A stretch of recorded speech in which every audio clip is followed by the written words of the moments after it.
So I recently went to the library, and in my library there is a section called No Due Date. And what that section is you could basically take the books and own them if you want. Like, you don't have to return them. There's no due date. If you want to return them, you can return them 2 years from now, a month from now, or you can keep them in your possession. And occasionally I'll peruse that section just to see, if there's anything good. And I came across something that I'm going to call, in honor of this book, The Devaluation of the Queen. Now, this is The Secret Life of Bees.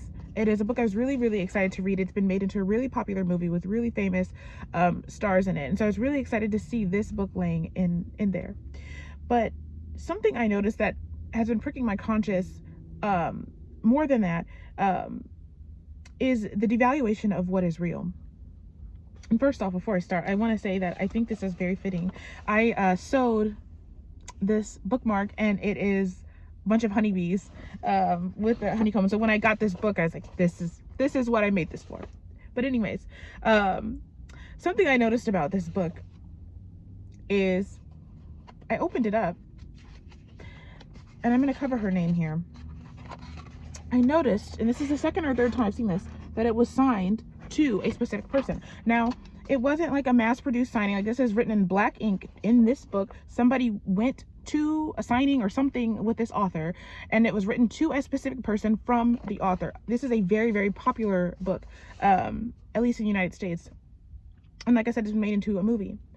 And this is like the second time I've seen this, where it's like this stuff ends up on the shelves or on Goodwill.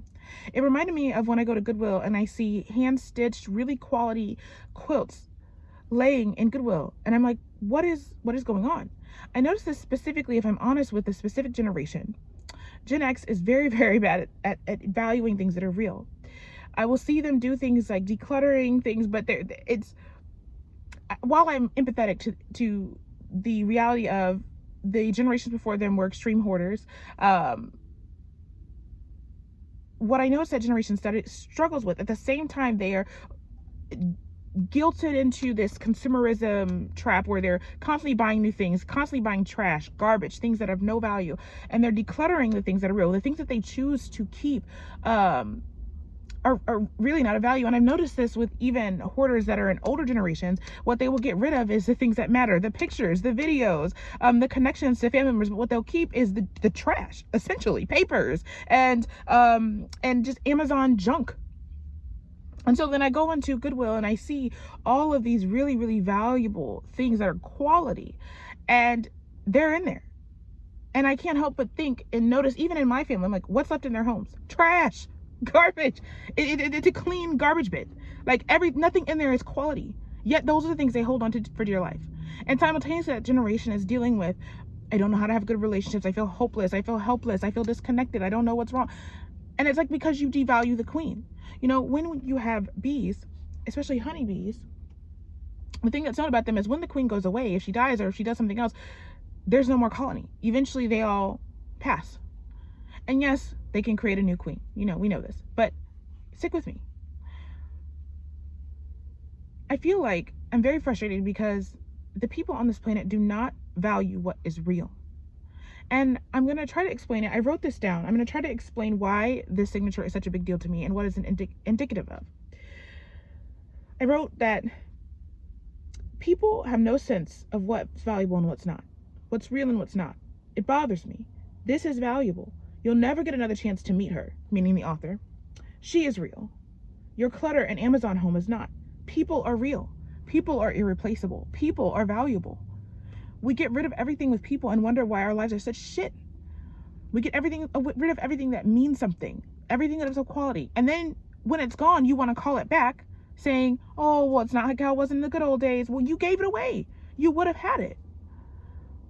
I get very frustrated when I'm seeing there's someone from your great-grandmother, in my case, my great-grandmother, great-great-grandmother, stuff that's been passed down, but because it does not fit into your model homes, you get rid of it, but you can never get that person back. And what a gift, if you don't value it, to give it to someone else in your family that does. Might not your kids value that? You don't value it now because it's only 20 years from now, but like in another 10 years, when you give it to your kids, it's 30 years and 40 years and 50 years. I think I get very frustrated. It's not necessarily about the book or the things. It's the fact that we don't value what's real. We can't see what's real. And we cling to things that don't matter and that aren't real. And then you wonder why you're so depressed. You wonder why you're so disconnected. You wonder why things aren't going well for you. And this translates to relationships. Every time they complain about not having relationships, not having community, the world just sucks, and they always blame it on somebody else. Social media, it's the TV, it's everything. It was the magazines when I was growing up. Like, it's always somebody else's fault. But it's your fault because you're not pouring into the relationships that are real. You keep only surface level people around that say what you want to say, that believe what you want to believe, that allow you to dip in and out when you want to, right? That it doesn't require you to connect. It doesn't require any sacrifice. It doesn't require any time. And then you keep the things that take from you or that allow you just to be neglectful, which is innately neglectful to you. And then wonder why your life feels like shit. You devalue the queen. The queen is what's real. Without it, nothing else exists. Without relationships, nothing else exists. Not well, anyway. Anyways, I'll see you next time. Bye.